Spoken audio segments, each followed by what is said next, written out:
Warm greetings to all in the very blessed name of our Lord and Savior, Jesus Christ. As we have repeatedly said, it is such a privilege to be found in God's house in these times.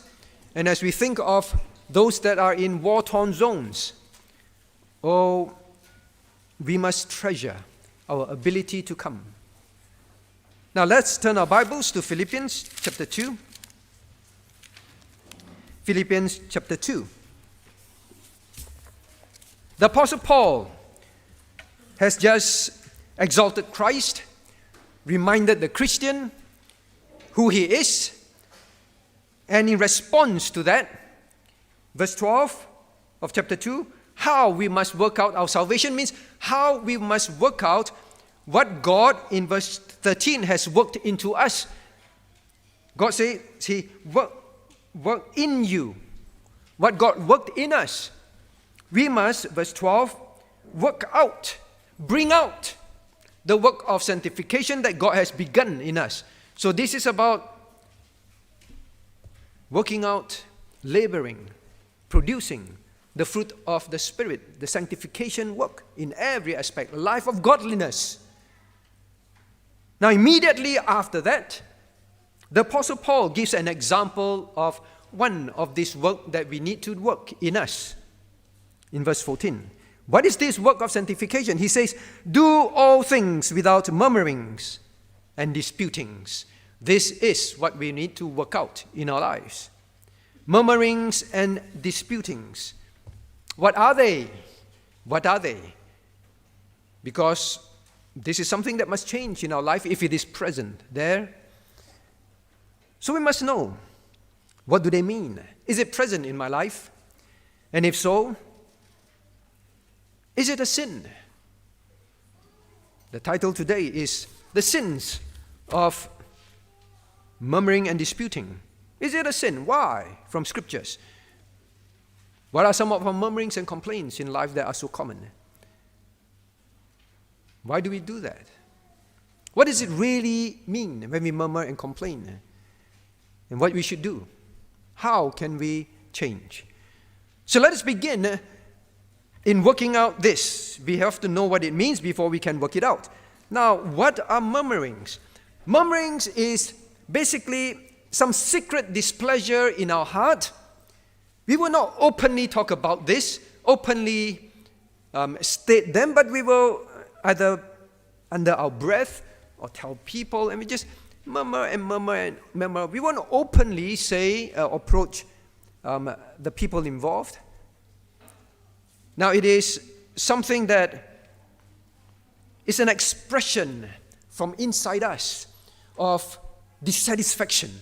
I'm not happy about something, but it's an unwarranted one. All right, so here God is dealing with the unwarranted dissatisfaction. It is some discontent, not only dissatisfaction because of the dissatisfaction, then there's some discontent in our heart. Now that causes us then to begin to grumble.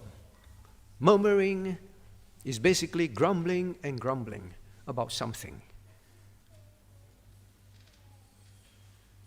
Now when we say certain things, we must know, is it grumbling, murmuring in other words, or is it just stating certain facts? There's a difference.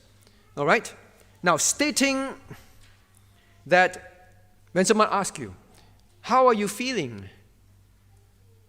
Now, stating that, it's uncomfortable, it's difficult, you're stating. Now, that's different from expressing displeasure. Expressing discomfort is different from expressing displeasure. You're stating what you're going through. Murmuring and grumbling is basically, I am not happy with it. I don't like it. I'm not satisfied with it. I don't like it. That is murmuring, grumbling, grumbling, grumbling. All right, so we can say the weather is very hot today. Are you saying it in your heart because you're grumbling? So hot, so sickening. Or are you just stating it's very hot? We need to drink more water. There's a difference. The intent The feeling in the heart is displeasure. Now, what is then disputings? Disputings. Now, disputing goes further. Disputing, especially used here, is in a negative sense of basically venting your disappointment. Now, from just murmuring, grumbling, now you are very open and direct. Now you want to vent. You want to let off steam. All right? To show your resentment. So from dissatisfaction, you just speak. Now you will dispute. It is a spirit of being argumentative, criticizing, because in your heart, your self-will. So disputings come out of a spirit of self-will. Like murmuring. Murmuring is because, well, you are not happy with something. Now it leads to disputing because now you want to exert your will. It could be over someone, some situation, or even God. Now you begin to question. This word has to do with thinking and then leading to questioning and speaking. Now again, this is not about, and this is different from asking certain things. When you question, because you have certain thoughts in your mind, because you want to clarify, because you want to understand the situation, because you want to help to improve something, and you ask questions, all right? Whether you're talking to your husband, your wife, your children, children to parents. Now, is all questionings evil disputing? Again, it goes to the bottom of your heart. Now, if it is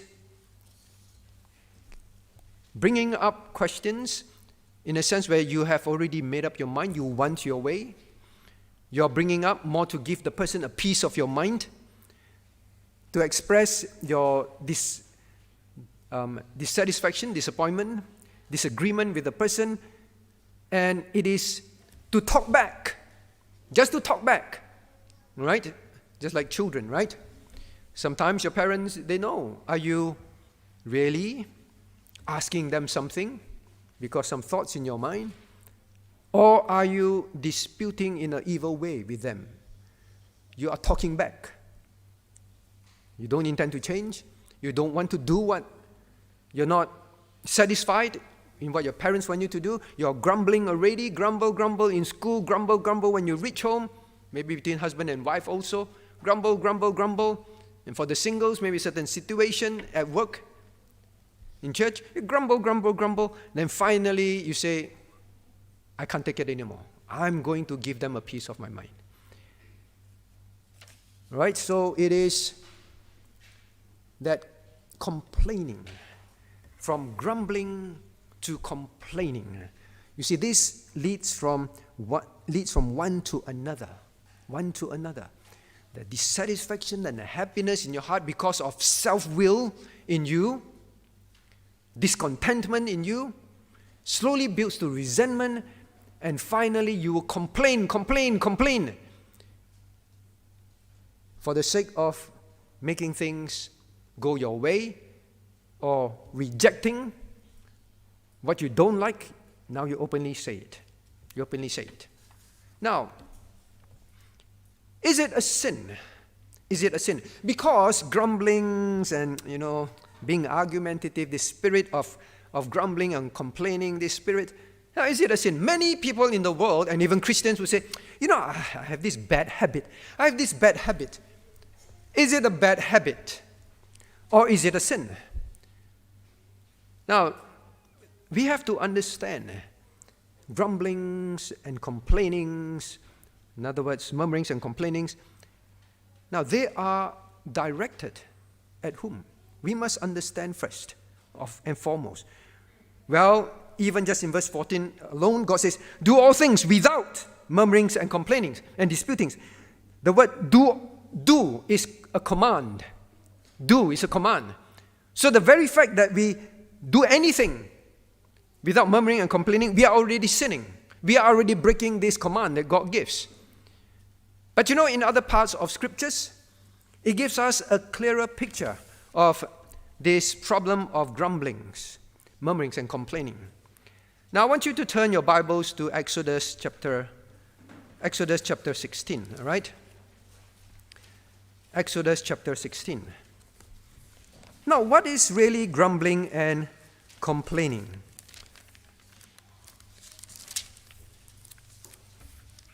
Is it just expressing my displeasure? That's all. What is it really in the eyes of God? Exodus chapter 16. Now, we know this very well. The people complained and murmured. Look at verse 7. Look at verse 8. Verse 7 and verse 8. Let me read to you. And in the morning, then ye shall see the glory of the Lord, for that he heareth your murmurings against the Lord. And what are we that ye murmur against us? And he re-emphasized in verse 8. And Moses said, this shall be when the Lord shall give you in the evening flesh to eat. So they wanted meat. And in the morning bread to the full, for that which ye murmur against him. And what are we? Your murmurings are not against us, but against the Lord.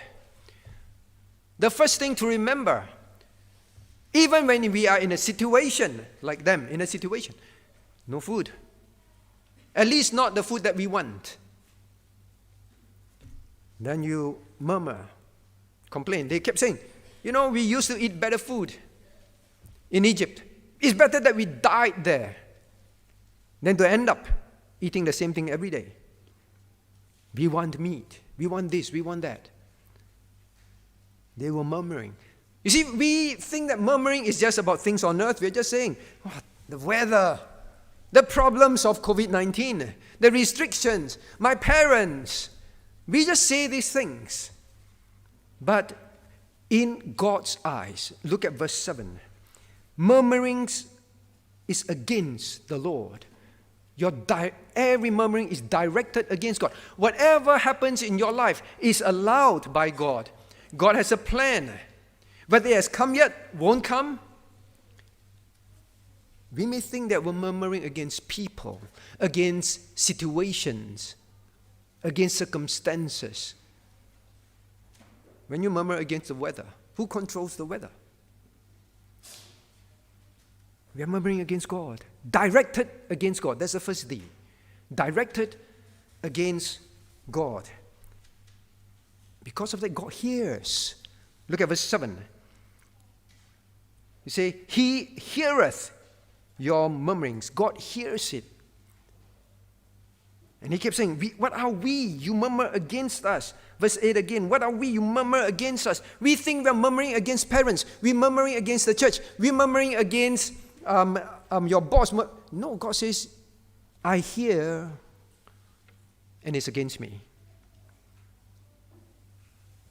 Now then, we must also understand the next D. Turn to Numbers chapter 14.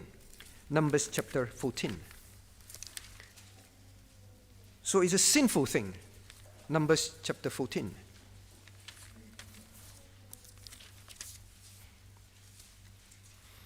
Verse 11. Numbers 14.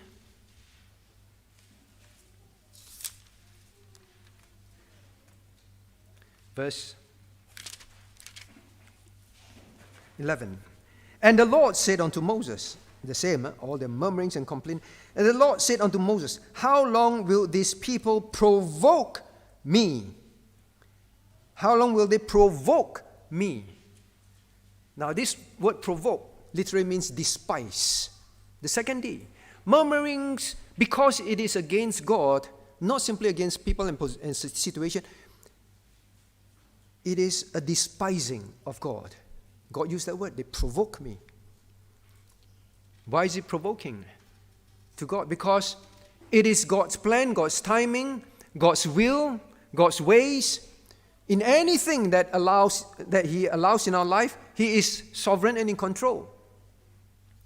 But we despise Him.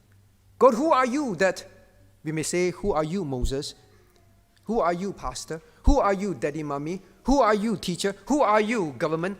We may complain about that, but God says, please know, I take this personally. Understand that murmurings and complaining is against God, and God takes it personally. They provoke me. They despise me. Right? Just like you do things for someone. You plan some things for someone. Remember, murmurings and complaining is you have your own will, you don't like it. You don't like God to tell you what to do. Why must I live like that? Why must I obey this and that? So children, when you keep telling them, why must I do that? It's in the Word of God. But I don't like it. Then you are saying, God is saying, no, I am taking this personally. So, not only directed against God, it is despising God. Do you dare to despise God? Now then the next one. It is a distrust against God.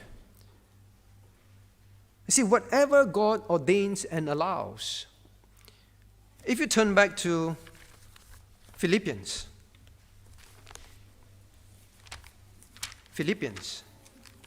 How does God put it? Philippians chapter 2, verse 13. For it is God which worketh in you both to will and to do of his good pleasure. You see, number one, it is God that works. Whatever God works into your life, it is God that works. Do you distrust him? He's the high and exalted one. Do you not? And he came, took on human form to save you, to die to save you. You know, murmurings and complainings is basically, God, I do not trust what you will and you work in my life. Whether it's situations, whether it is problems, I don't trust that it is good. That is why it leads to complaining, right? First, you're dissatisfied. You don't trust. Then from there, you move to disputings. God, are you sure? You know, when they say, we want this, we want that, we want it now, they're basically saying, God, are you sure? We are going to die, you know, God, if we wait some more. You don't trust. Then now you begin to argue. They begin to argue with Moses, with Aaron. Why this? Why that? Distrust. You see, God says to do of his good pleasure. Do you not trust? Now with that, it leads to discontentment. Discontentment is a sinful thing because discontentment will lead you to disputings. God's good pleasure, of his good pleasure. God, I don't like your pleasure. It's not good to me. I'm not happy with what you have ordained for my life, singlehood. I'm discontented with that. I don't like how much I have, my health situation, the place that I live in.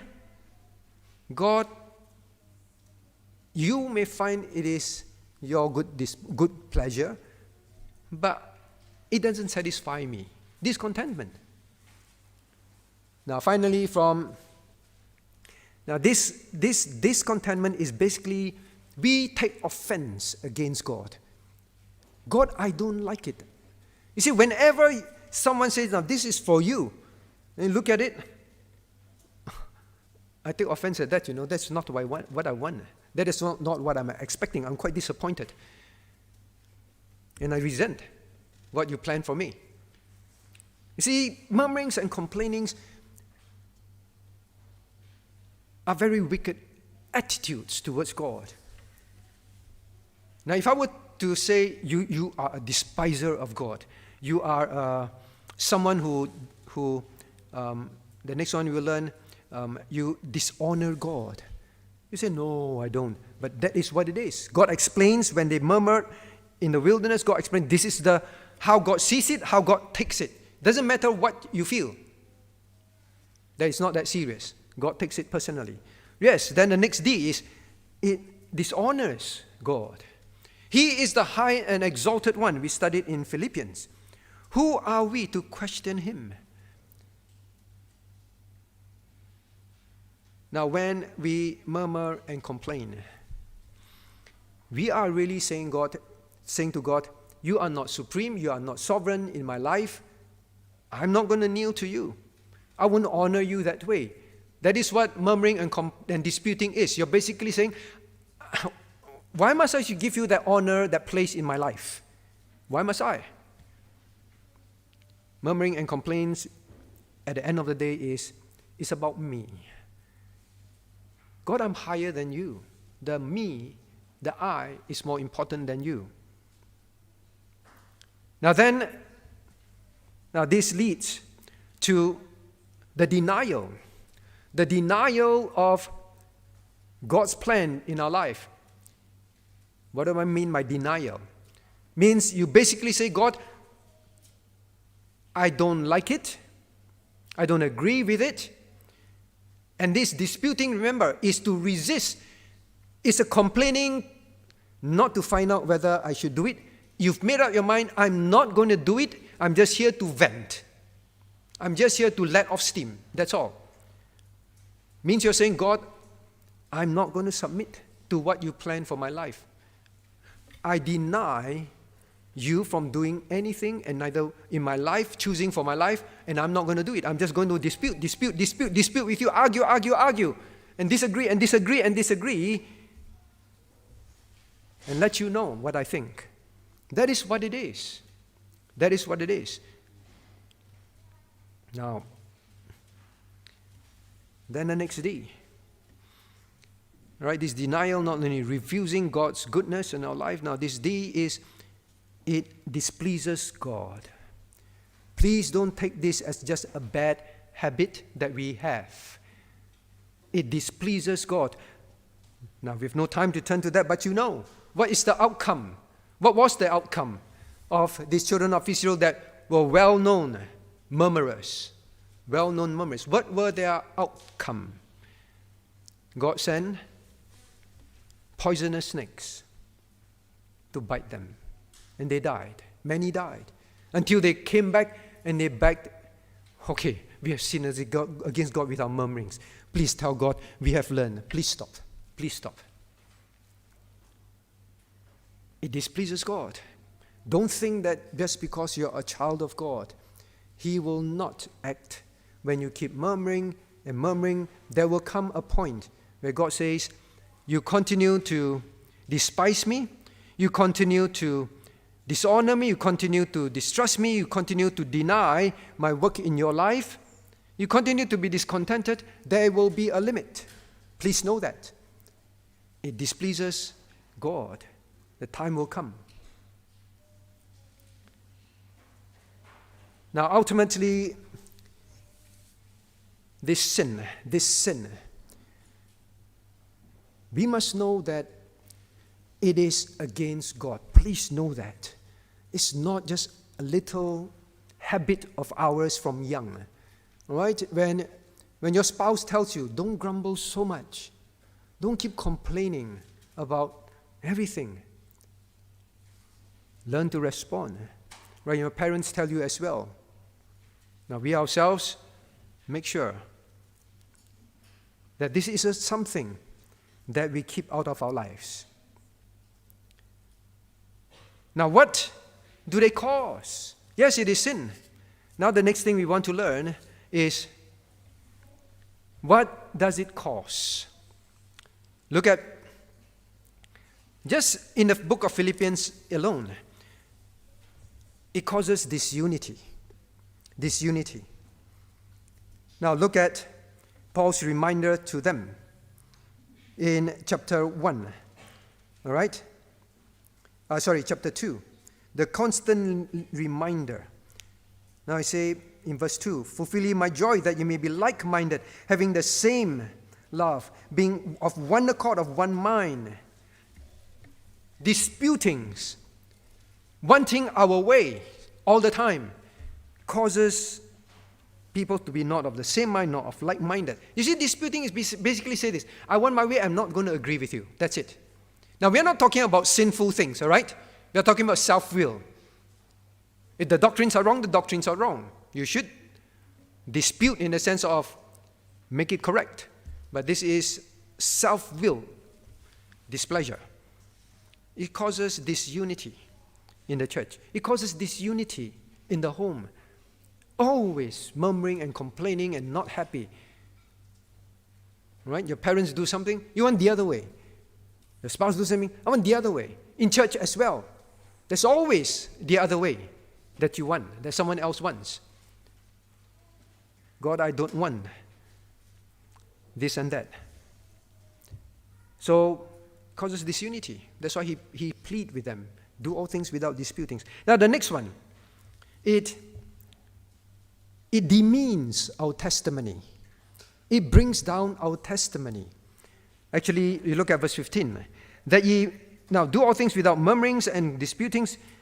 In verse 15 he explains that ye may be blameless and harmless, the sons of God without rebuke.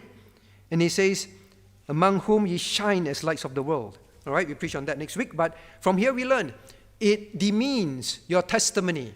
God says you are the children of the living God. You are to show that you accept my will, my ways, my commandments.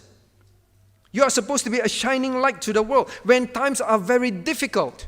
Instead of joyfully submitting and trusting in God, you are like the world. You complain, you murmur, you argue, you go on and on, you vent and vent and vent. God says you are supposed to be lights of the world. It demeans, it brings that down. Don't live like that. A Christian who is a complaining, murmuring Christian does not glorify God. Can you imagine someone from the outside, they come to church, when they talk to you, all they hear is complaining, murmuring. The weather, COVID-19, restrictions, QR code, vaccinations. You know, you complain and complain and complain. The church, we don't like this, sitting arrangement, this and that and that. Why don't they do this? Why don't they do that? You think people want to stay? Say, wow, I left the world to try and find people that would submit. And now I find people like that in the church. Or they keep hearing you complain about your spouse, about your parents for singles, about your singlehood. Again and again I say, I thought Christians are supposed to accept the right things and accept what God ordains for them. Now, how are you going to testify for God? Trust in Him when you murmur and I complain, right? Now, then, well, basically someone says, a whining Christian is a poor witness. A disputing church is a poor witness. A whining Christian, you know, whining, always whine. You tell the church, stop whining. That is murmuring and complaining, whining. Now then, what else do they cause?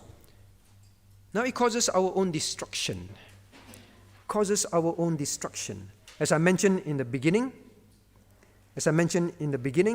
let's turn to 1 Corinthians chapter 10, verse 10. 1 Corinthians chapter 10, verse 10. Now, I have to show you this because I hope that the word of God, not my words, would awaken you. 1 Corinthians chapter 10, verse 10.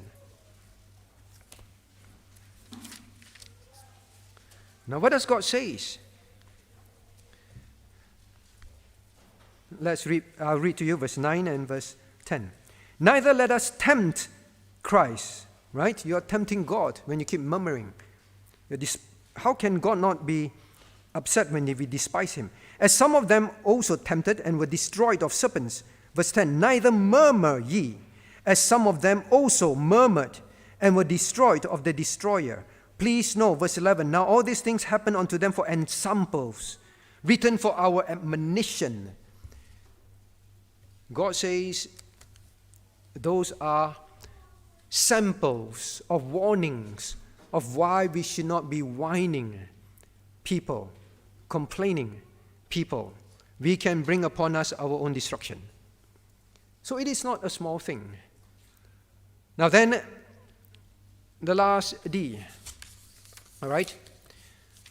Now, murmuring and disputing has only one path, downward. Only a downward path. You Every time you complain about something and you don't learn to control complaining and disputing, you will have more and more and more. It just developed into a downward character, a downward path. That's all. Don't have families like that. If you're like that, change. It is very easy. None of us are spared. Not the pastor, not the deacons, not elders in churches, not the best Christians. That is what we are. We are just murmuring and complaining people. That's what we are. Right? It brings destruction. You know, there's a joke, right? When things get very tough, when we feel that we are drowning in the situation, don't murmur, right? So the saying is, when you are sinking in deep waters, what do? You must ask, what do? You're sinking in deep waters, all right? What do? You keep your mouth shut, right? You open your mouth, water gets in, you die. When you're sinking in water, keep your mouth shut. I find that saying always very good reminder for myself. Why? Why is there all this COVID restriction? Day and night, just tracking, just making changes, instead of focusing on so many things that I need to do, that I want to do for God's work. Why all these things? So, just sinking in deep waters, all right? The session members, they're all tasked. Everyone think of this, think of that. Sinking in deep waters.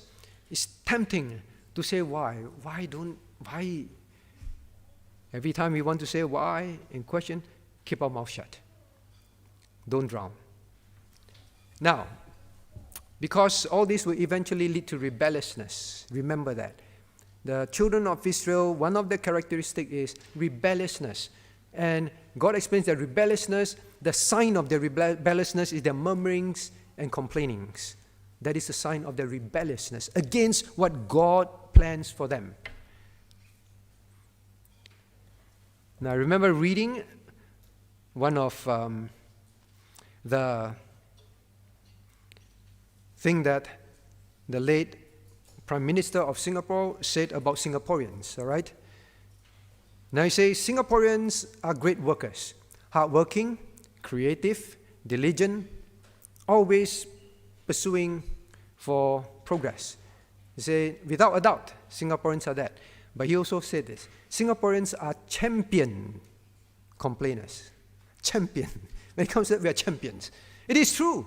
Because people always say, tourists say, the moment we land in Singapore, first thing they say, wow, very clean and nice. The next thing they notice when they take the taxi is, the taxi man will complain about everything in Singapore. And the next impression they get is, complain. Dissatisfied with everything. And they wonder, everything is so good here compared to my country. Why are they complaining? Now, I think Christians are alike. We are champions. Champions when it comes to these characteristics. Complainers, murmurers. Right? Maybe parents will say, my child is a champion complainer. Anyway, check our own lips.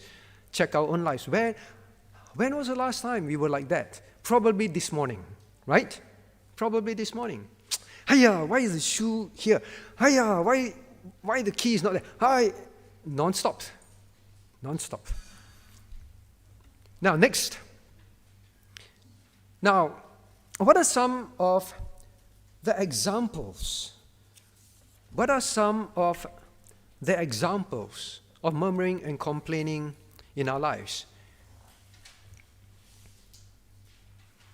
Well, in the case of Apostle Paul, just look at Apostle Paul's life. He was not a murmurer and a complainer. He was under very difficult situations. He was in prison. He was very busy in the Lord's work before that and even in prison. Workload. Whenever the workload increases, learn to be like the Apostle Paul, always rejoicing. So do we complain? So much work at the workplace. Did you ever think you may not have a job? Do you complain? Why is the food like that? Why is the food like this? Do you ever think of the Ukrainians now? They don't have food. Why is it so hot? Why is it so cold? You have everything to protect you. Right? We complain about work. We complain about our situation, our environment. Now, then there is complaining about, besides workload, our situations. Now, Christian, are you someone who always complain at work? Person, young, elderly, are you someone who always complain? My health situation, different from stating, right? Now, I'm very encouraged by some elderlies. As I ask them, auntie, uncle, how are you feeling? I know you're going through that. And then they describe, but they're still smiling and say, this one, that one, then that one, I'm going through this, going through that. They do not have this, some have, sadly to say, but a good majority have this joyful spirit in them. Our health condition, our financial situation, our job situation, our losses, our state of being single, our situation. These are things that come up. Well, of course, there's a situation in church, right? We don't like this, we don't like that. We want it this way, we want it that way. There's a difference between expressing displeasure and you want it your way and trying to help the church improve, all right? Understand that. Now then, like the Apostle Paul. Now, he was treated unfairly. He was maligned and say Paul is in prison because of that. Now, sometimes it is due to, being unfairly treated. That is why we complain. Paul did not complain. Now, in fact, he was thankful. He said, I'm so glad the gospel was forwarded. He did not complain. I served God, and why I worked so hard? Why do I end up in prison? He said, well, the gospel got further. Now then there is this complaint of not having enough. Not having enough. There is no reason, I believe, for anyone who is sitting here to complain, I don't have enough of this, I don't have enough of that. And especially with the war breaking out, you really realize we should not complain about anything in our life. When I was a student, when I was young, I complained about something, all right? Then my tuition teacher said that. He said, learn this. He said, I used to complain about not having nice shoes until I met a beggar on the street who had no feet. All right? That kind of awoke me to think, we still have our feet. We still have hands. We still have parents. We still have our life. Why are we complaining? Some examples, right? Now, I'm sure you heard of this joke. I don't know whether you have. This man, he was driving his horse and his dog on the road, and then he got into a terrible accident, right? Terrible accident. Car overturned, and then the horse was greatly injured, so was the dog, right? Bleeding, broken. And then the policeman came, and the policeman was someone who loved animals, right? So he walked up to the animal, and this is beyond help already. To relieve them of the suffering, so he took out his gun, and he shot the horse, and the horse died and was relieved. And then he heard the dog whining or groaning in pain. Then he walked over, crawled under the car. Oh, the dog is beyond help as well. Already body parts open up and all that. Then he also said, I have to relieve this, or shot the dog, right? And relieve it of pain. And then he walked to the driver. He hurried to the driver and he looked at the driver. And he asked, how are you doing? And the driver said, when looking at his gun, I've never felt better in my life. Never felt better in my life. No problem. Now that is what it is. The reality is this. We moan and we complain and complain and complain. It could be a lot worse, right? It could be a lot worse. It could be a lot, if far worse. We still have our life. Why are we like that? As long as we have clothes, we have a meal, don't complain. Children, do not complain. Daddy, I want McDonald's. Why are we eating vegetables instead? Right? Murmuring, complain is against God. Now then there is this murmuring and complain against our sanctification. Sanctification. Look at chapter 2, Verse 13. Verse 12. Now it says, work out your own salvation with fear and trembling. Then verse 13, it is God which worketh in you both to will and to do of his good pleasure. And then immediately he says, do all things without murmuring. Now what is Paul saying? Work out your salvation means live a sanctified life. And it will take much labor, difficulties to grow spiritually. It is unpleasant to the flesh. It is not easy. And when God leads you and begin to help you to grow to the next stage, it will become tougher, more unpleasant. You begin to realize, I need to live my Christian life this way. I used to think I live just free and easy life. Don't have to go to church. Don't have to study God's word. Then slowly you realize, oh, I need to obey God. And you obey it, and then over time, oh no, this area, but I love this. But I don't agree with God's view of this. That is what I like. That's what I believe in. That's what the world tells me is good. I don't agree with God. But you mean I now have to obey him? Every time God reveals his word to you. Christians, you've been in church for many years. God will not let you stay there. He will now bring something into your life to help you grow to the next stage. It could be trials. It could be realization of some doctrines that you were not ready to accept, but slowly God begins to show you. It could be your family life. It could be your singlehood. It could be your giving, tithe and offering. It could be whatever it is. Now God says, it's the next stage of sanctification. I'm working the will and to do in you. I will give you the ability. But suddenly, you begin to murmur and dispute. You murmur, I don't like this. You mean I have to change in this? I already obey God in many things. Then slowly you disagree. You rationalize, no, I don't want to accept that, so now I will rationalize and I will keep arguing. No, it should not be that. No, I don't interpret it this way. No. Right? Sanctification can cause us to murmur and dispute with God. These are some examples of areas. Now then, the last one. How? How to get over this? Which I only have 7 minutes. How to get over this? Now, before I forget, remember when we studied in prayer meeting? There's this man who wrote, and this whole idea of speak your mind, of love yourself, of having your way. Don't let people tell you what to do. Remember he wrote, this terrible idea, he called it a toxic idea, a poisonous idea. It's poisonous to think things could be worse. See, never tell anyone things could be worse. You should never be happy. You should always have your way. To tell people, things could be worse, accept it. He said it's a toxic thinking. That is how the world thinks. Make you murmur and complain more. Now, how to solve this problem? Well, first and foremost, be content. Be content. Rejoice.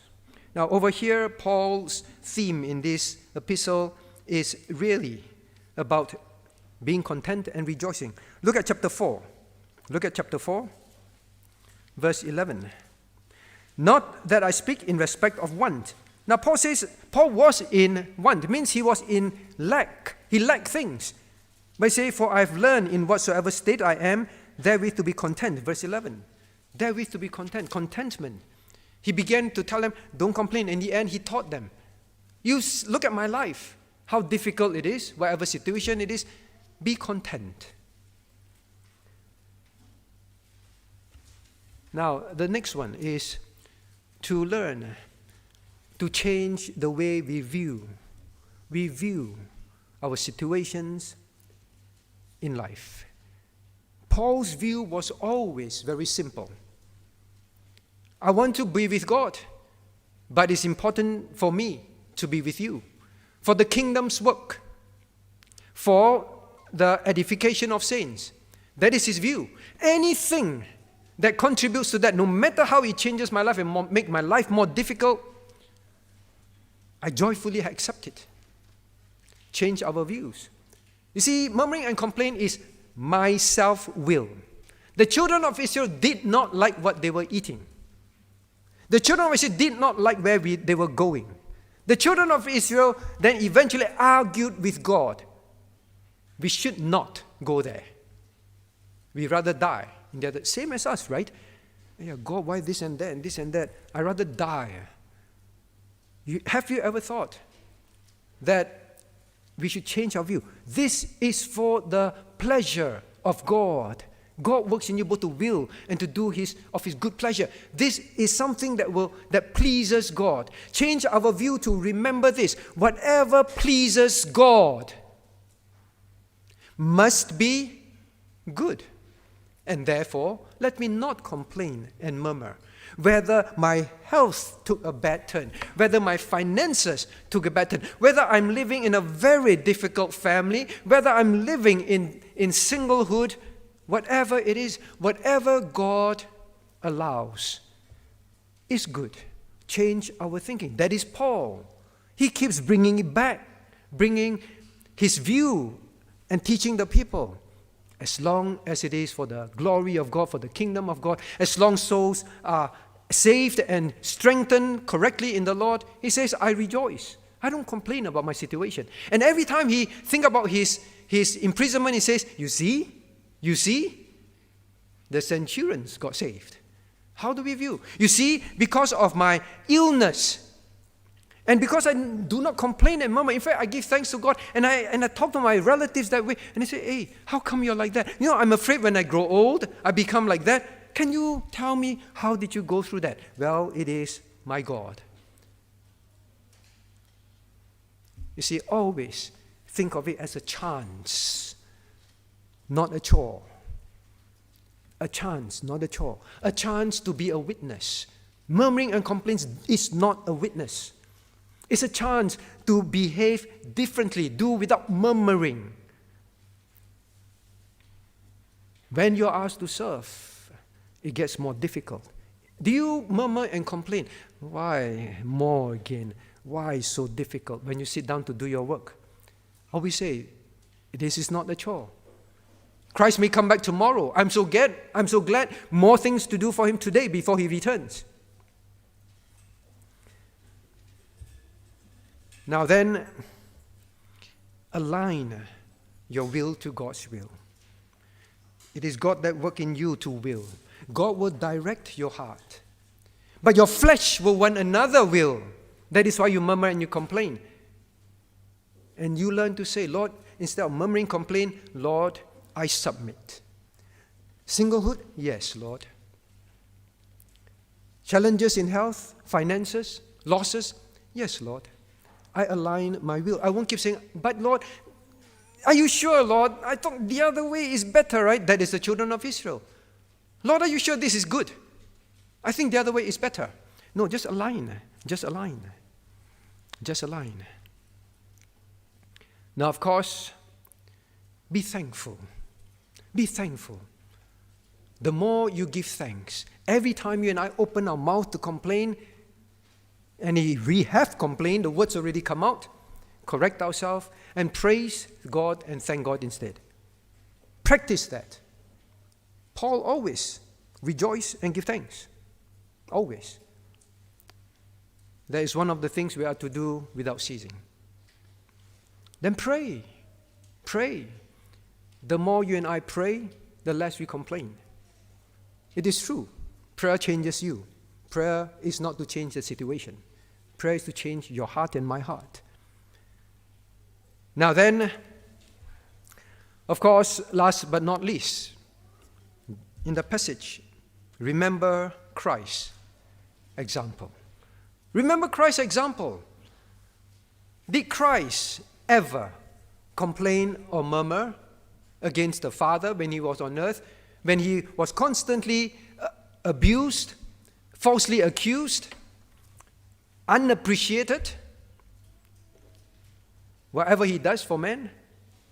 And His situation was very uncomfortable, worked very hard, very often without food, without enough sleep.